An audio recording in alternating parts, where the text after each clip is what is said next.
એટલે બધું જાગે. દેશભક્તિ, દેશદાજ, ધર્મ. ધર્મ એટલે શું સાહેબ? ધર્મ એટલે હાવ નકરા નીકળી જાય એમાં નહીં, પણ આપણે આજે ભેળું થવું પડશે. તમે જે સારું કરતા હો ને એ દેખાડજો. હું તો કહું છું 100 રૂપિયા દાન કરો તો દેખાડજો. બીજાને દેવાનું મન થાય નકર ખબર પડે કે આની અંદર રામ જાગે છે. જો આ તો દે છે એમાં એટલું ઈ જરૂરી છે. અત્યારે ઘણા શું કે દેખાડે છે, તું દેખાય ની ખબર પડે. કારણ કે સનાતન સોફ્ટ ટાર્ગેટ એવો થઈ ગયો છે આપણો ધર્મ. ગમે એને ગમે એ લખી લેવાની છૂટ, બોલી જવાની છૂટ, આપણા મહાપુરુષો વિશે, આપણા ભગવાન વિશે ગમે એને બોલવાની છૂટ. કારણ કે સોફ્ટ ટાર્ગેટ થઈ ગયું છે. બોલો, મજા કરો. પણ મારું કહેવાનું ઈ છે, આ ધર્મ રહેશે તો રહેશે ધરા અને ખબ જાહે ખુરસાણ. એક વિષમભર ઉપરે તું રાખીને ભરોહો રાણ. ધર્મના માટે આપણે કંઈક કરવું. આજે હવે શું છે ખબર? પૈસા જ દેવાના છે. આપણે આજે પૈસા જ દેવાના સારા કાર્ય થતા. માથા દેવાના છે નહીં કાંઈ. આપણા માથા કોઈ ઉતારવા આવવાનું છે નહીં. આપણી પોલીસ છે, આપણી સેના છે. કાયમ પ્રોગ્રામમાં કહું ને આજે કહું છું, આજની તારીખે 2/4/2026 ની રાતે પણ આપણા દેશના યુવાનો બોર્ડર માથે જાગે છે ને એટલે પ્રોગ્રામમાં તબલું બેજો વાગે છે. હા, નકરું રામને ધન લાગી ગપાલ કોક દે ઉભા મોરની એમ નો લાગે કાંઈ. એ તો અંદરથી જાગે તો વાત છે. એક દાખલો દઈને મારે દુઆસનથી શરૂઆત કરવી. અહીં બેઠેલા બધા સાંભળજો. કોઈ જ્ઞાતિવાદ નહીં, જાતિવાદ, હિન્દુ, મુસ્લિમ, શીખ, ઈસાઈ બધાની એક થઈને ભારતને ફલે ફૂલે એવો આપણે બનાવવાનો છે. બધાનો ભારત છે. કોઈ દી કોઈ આરે આપણે કાંઈ ઝઘડો નથી કરવો. પણ આપણા દેશમાં રહીને અમીર ખાન એમ કહેતો હોય કે મેરી પત્ની યહાં સેફ નહીં હે, તો પાકિસ્તાન ભેળું થા ઘૂગલું. અહીંયા હું ડાયટો છે, આ જાહેરમાં કહું છું. જેને આપણે ઓસ્કાર સુધી પુગાડ્યો હોય, AR રહેમાન ને આપણા વાળામાંથી કૂદીને ગયેલો ને આપણે ઓસ્કાર સુધી પુગાડ્યો હોય, અને ઈ એમ કેતો હોય કે અહીંયા જ્ઞાતિવાદ જાતિવાદ, તો જરીક જાન પાકિસ્તાનમાં તને ખબર પડે જ્ઞાતિવાદ કોને કહેવાય. ભારત જેવી આઝાદી ક્યાંય છે જ નહીં. આ જાહેરમાં કહું છું. અમે આ દુનિયા ફરીએ છીએ, ઘણા દેશમાં જઈએ છીએ, આવી ક્યાંય મજા જ નથી. આપણે તો શું છે, લંડન ફરે, અમેરિકા ફરે, દુબઈ ફરે, ઓસ્ટ્રેલિયા ફરે, કેનેડા ફરે, સર્કલ નો ફરે. ન્યા ગાડી સીધી જવા દી તોય કે અમે આઝાદ નથી, અમને ફલાણું આપો, અમારે આ જોઈ છી, આ જોઈ છી. હું અહીંથી વાત કરું અને હું જે વાતો કરીશ મેં એવું માન્યું કે જેટલી વાતો હું સારી દેશભક્તિની, રાષ્ટ્રભક્તિની, બલિદાનની કરીશ બાપુ અહીંયા, હું એવું માનું કે હનુમાનજી અને માં અંજની ને એ મારું ધૂપ છે. હું એ ધૂપ દેવા આવ્યો. કોઈ સારું લાગે એવું બહુ જરૂર નહીં. મને કાંઈ હું મનોરંજનનો બહુ નથી કાંઈ. પણ તમને સારું લાગશે, તમે હનુમાનજીના નામ ઉપર આવ્યા છો તો અહીંયા આવ્યા છે, એની અંદર રામ જાગતો હોય, એ જ આવ્યા હોય. એટલે હું એ વાત કરીશ આપને. પણ હું આપને કહું કે આજે આપણે કેવું છે, મજા છે. આપણા જેવું કોઈ આઝાદ જ નથી. આજે આપણા ઉપર કોઈ કઈ ન કરે. આપણે એટલે આપણે બધા આવી ગયા એમાં. મજા છે. ચારે બાજુ યુદ્ધના ઘમાકા બોલે છે, કોઈ વચ્ચેથી આપણા તેલના જહાજ આવે છે. બોલો, અને કેવી મજા કરી છે. મોદી સાહેબ કે લીએ એક તાલી તો બનતી હે યાર. આવા આડા ભીડ આપણે વડાપ્રધાન છે આપણા, તો જે છે એ તો સાચી વાત છે કે નહીં. 500 વર્ષ પછી અમારી મહાકાળી માટે કોઈ કહેતું એક ફલાણું થઈ ગયું મોંઘવારી. અમને એટલી ખબર પડે છે, અમારા બાપ દાદાએ જેના ધૂપેલિયા ફેરવા, અમે અમારી જેને માં કીધી મહાકાળીને, અમારો બાપ રામ છે. રામની 500 વર્ષ પછી માથે મંદિર બની ધ્વજદંડમાં ધજા ફરકાવતા હોય તો મોદી સાહેબ માટે અમારે માન છે અને માન છે. આ સીધી વાત છે. એ તો છે જ, એ તો છે જ ને. પહેલી વાર જયારે વડાપ્રધાન અમેરિકા ગયા, વાત નીકળી એટલે કહું શું કામે તમે એનું નામ લ્યો. હટાણે તો શું થઈ ગયું સાહેબ, આપણે હારી ધર્મની બહુ વાતો કરીને હિન્દુત્વ કે તમે ફલાણી પાર્ટી ના છો. હા, તો કાલ તમે એમ કહો કે તમે તમારા બાપુજીનું નામ માહે લગાડવાનું બંધ કરો, નહીતર તમે ફલાણી પાર્ટી ના છો. એમ કહો અમે કોઈના દીકરા નથી. લે તો હું અમે પ્રગટ્યા છીએ, અમારો બાપ હોય જ. આ તો સીધી વાત છે સાહેબ. એમ અમારો બાપ રામ છે, અમારો બાપ હનુમાન છે, અમારી માં મહાકાળી છે, માં અંબા છે, અને એના મંદિરમાં 500 વર્ષ પછી ધજાઓ ફરકાતી હોય અને અમારો છાતી જો ફૂલાય નહીં તો અમે હિન્દુના દીકરા નો કહેવાય ભલામણ, અમે સનાતની નો કહેવાય. અને મામા આપણે તો બધાને માન આપા. આપણે ક્યાંક જ્ઞાતિવાદ હોય જ નહીં. અહીંયા ભારતની ધરતી છે. અમે કાદુ મકરાણીના રાહડા ગાયા છે. એક ક્ષણમાં ભારતની આન બાન ને શાન ઊંચી કરી દીધી. ડોક્ટર અબ્દુલ કલામની જલેતાને મારા 100 સલામ છે.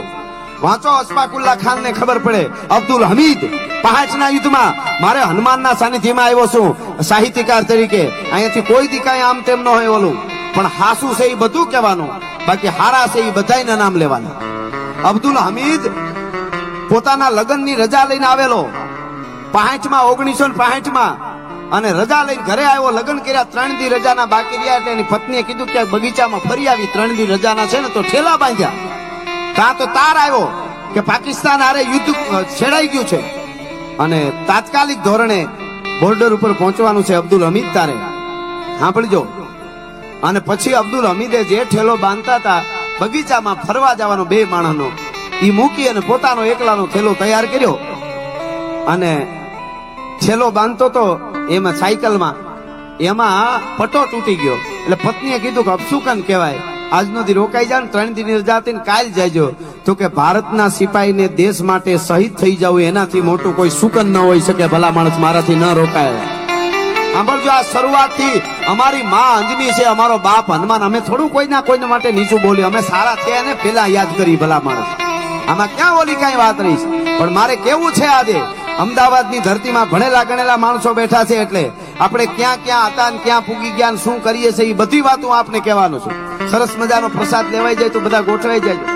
આપ આટલી સંખ્યામાં ભેળા થયા, આપને અભિનંદન આપું છું. નટાણે કોઈ કોઈનું નથી. હગા ભાઈઓ કોર્ટે સીડ્યા કાટલા પકડીને હામાં બાપના કાટલા દીકરા પકડે છે. મેં કેટલે જોયું.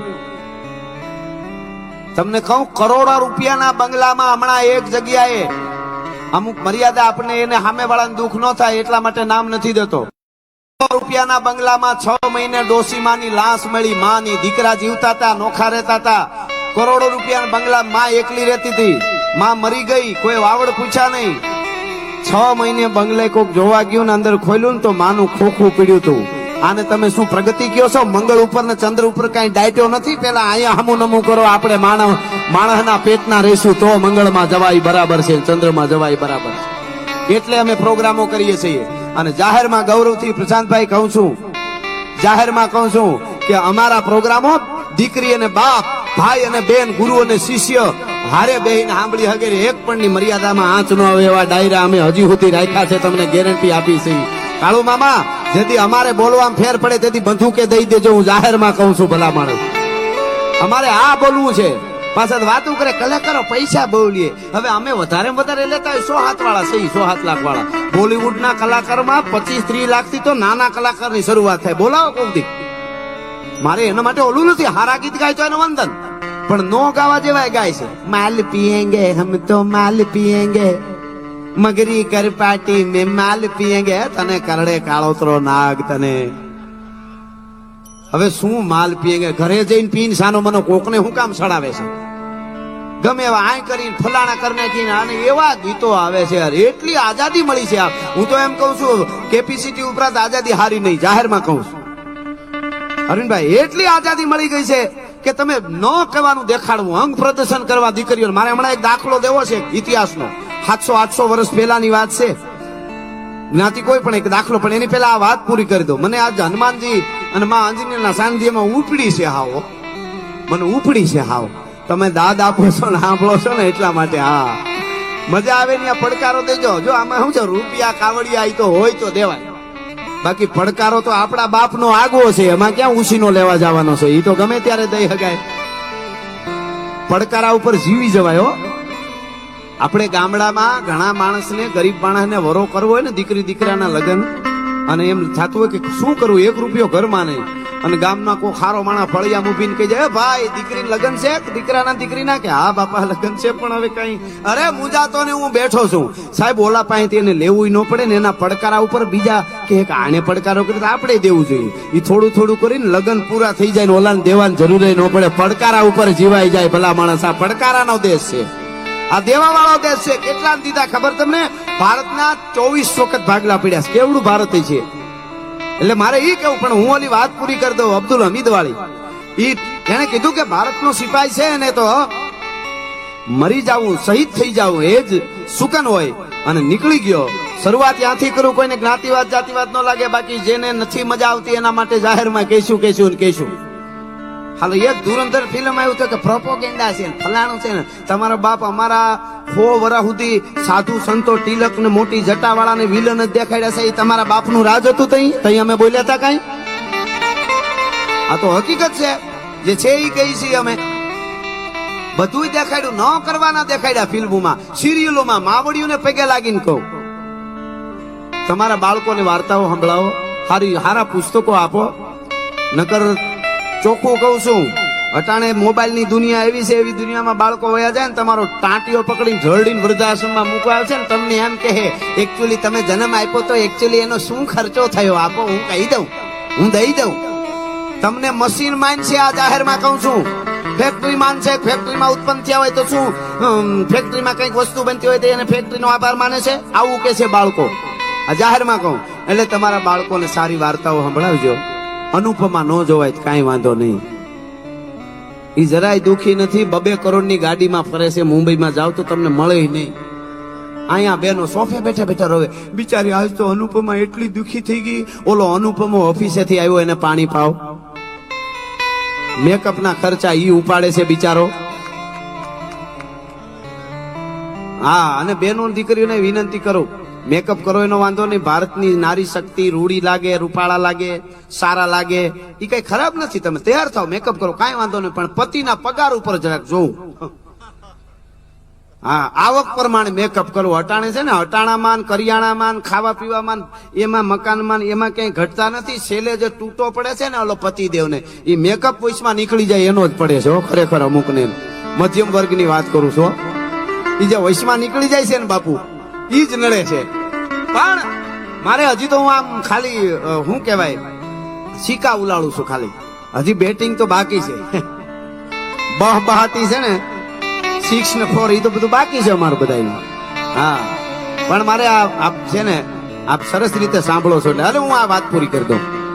અબ્દુલ હમીદ નીકળ્યો સાહેબ 1965માં, અને ઘરેથી નીકળ્યો ને, વળી સાયકલનું સેન તૂટ્યું. વળી કોકે કીધું અપશુકન તો કે જે હોય તે. બોર્ડરમાં આવ્યો. સાંભળજો, બોર્ડરમાં આવ્યો. ઘમઘમાટી પાકિસ્તાને ઓસિંતાનો હુમલો કર્યો હતો. એટલે આપણી પાસે હથિયાર ઓછા હતા. મશીન ગનની ધણનાટીઓ બોલતી હતી ને ટેન્કો આવતી હતી હામી. ટેન્કો જોઈ એટલે આપણા સેનાના યુવાનો થોડાક મૂંઝાણા. આપણે થોડા છીએ, આની ટેન્ક આવે છે, હાલતી ટેન્કો આપણને હળગાવી દે. હા હા હા સાહેબ, મારા રૂવાડા બેઠા થાય. જો આ મોમેડિયનના દીકરાની વાત કરું છું અત્યારે. મારા રૂવાડા બેઠા થાય. અબ્દુલ હમીદે શું ઈ ટેન્કો આવે છે ને આપણને હળગાવી દે ને, તો કે હા, ઈ આપણને હળગાવે એની પેલા પાકિસ્તાનની ટેન્કને નો હળગાવી દઉં તો હું ભારતનો સિપાહી નહીં ભલા માણસ પ્રતિજ્ઞા કરું છું. હવે આમાં ક્યાં જ્ઞાતિવાદ જાતિવાદ છે? જે છે એ બાકી અહીંયા રહીને જેને હક નથી એને તો જાહેરમાં અમે મારવાના છીએ. શું મારવાના? શબ્દ બાણ. ધોકાન મારે એ બધું સારું, શબ્દ બાણ છે એ બહુ મોટું છે. હા, એનાથી મોટું કઈ છે જ નહીં.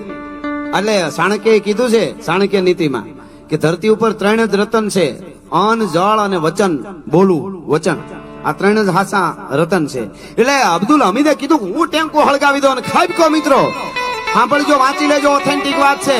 1965માં પાકિસ્તાનની 4 પેટર્ન ટેન્ક હળગાવી અને પાછો વળ્યો ને, આખો ભડકો અગ્નિમાં ફરી નીકળ્યો. કપડા બપડા બધું ભસ્મ, ચામડું થઈ ગયું કાળું ડિબાંગ. અને એમને આવતો તો દિગંબર આવતો હોય એમ. સેનાના યુવાનો ભેટી પડ્યા. શાબાશ, 4 પેટર્ન ટેન્ક હળગાવી દીધી. શાબાશ અબ્દુલ હમીદ. ભેટી પડ્યા. એમાં કોક બોલી ગયો કે એક ઓછી રહી, 5 પૂરી હળગાવી હોય તો તને ચંદ્રક મળી જાત, એમ પરમવીર ચક્ર મળી જાત. એમ કે હા, કે કાલનો દિવસ ઉગવા દો. બીજા દિવસનો ઉગ્યો સૂરજ. આગલે દિવસે 4 ટેન્ક, પેટર્ન ટેન્ક. અને બીજે દિવસે આ કઈ લાડવા ખાવાની વાત નથી હો, પેટર્ન ટેન્ક હળગાવવાની વાત છે. આઠુભાઈ ને લાડવા દાબડવાની વાત નથી. અને હકીકત છે પાછું, આગલે દી 4, બીજે દી 3 પાકિસ્તાનની 7 પેટર્ન ટેન્ક હળગાવી અને સરહદની માથે શહીદ થઈ ગયો એ અબ્દુલ હમીદની જનતાને મારા અહીંથી કરોડો વંદન છે. ભલા માણસ, આમાં ક્યાં જ્ઞાતિવાદ, ક્યાં જાતિવાદ? પણ માને જે રાષ્ટ્ર માને, ભારતને માં માને, એને જ અમે રિસ્પેક્ટ આપીએ છીએ. આ સીધી વાત છે. અમને નો આપે તો કઈ નહીં, અમને જરા રિસ્પેક્ટ નો આવે તોય અમારા ભાઈ.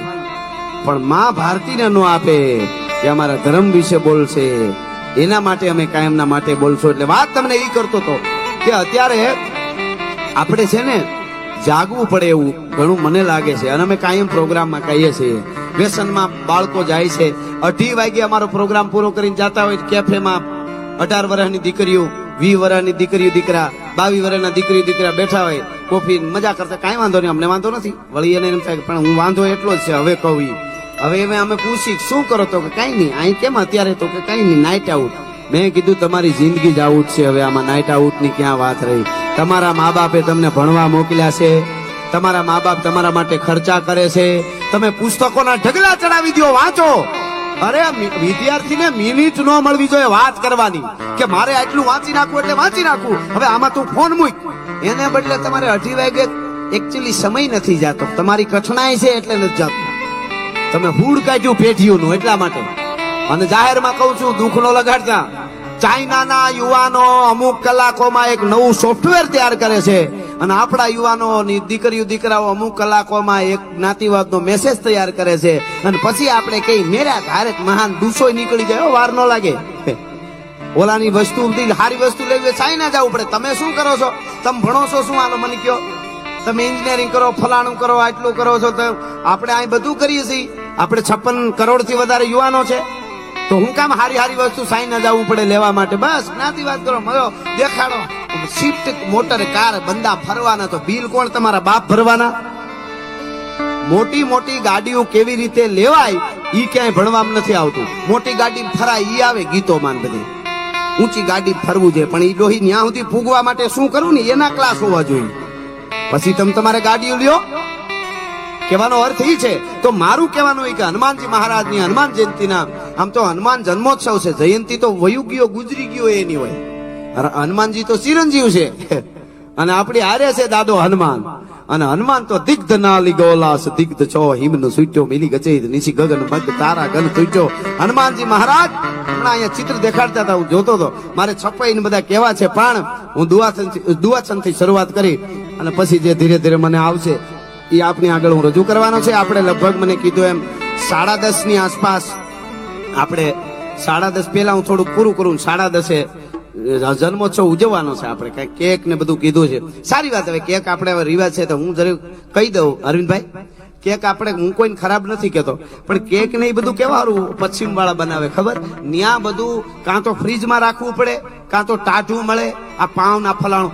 આપણે માટે તો મીઠાઈ એટલા માટે તો શીરો, મોહનથાળ ને ઢેફલી, કાહાર ને ઈ છે મામા.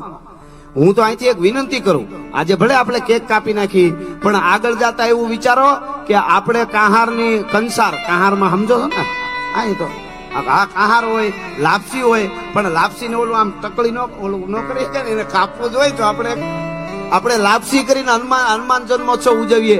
આવું જો આગળ જતા થાય તો પશ્ચિમ વાળાને ખબર પડશે, ઓહ માય ગોડ, આપણી પાસે મિષ્ટાન છે ને, એ દુનિયા અડધી ફરી લ્યો એટલા દેશોને છે ને, એટલું તો આપણા ગુજરાત પાસે મિષ્ટાન છે, એટલી વાનગીઓ છે. આપણે તો ઈ સહી, આપણે તો શું છે, બીજાનું ખબર નહીં, હાવ બીજાનું આપણને હાવ વળગી ગયું છે. હાવ અંગ્રેજો વયા ગયા, પણ મેકોલે જે ઇન્જેક્શન મારી ગયો ને એના ઝેર હજી નથી ઉતર્યા. પણ ખેર અત્યારે તો આપણે એક પવિત્ર ભાવના છે બધાની.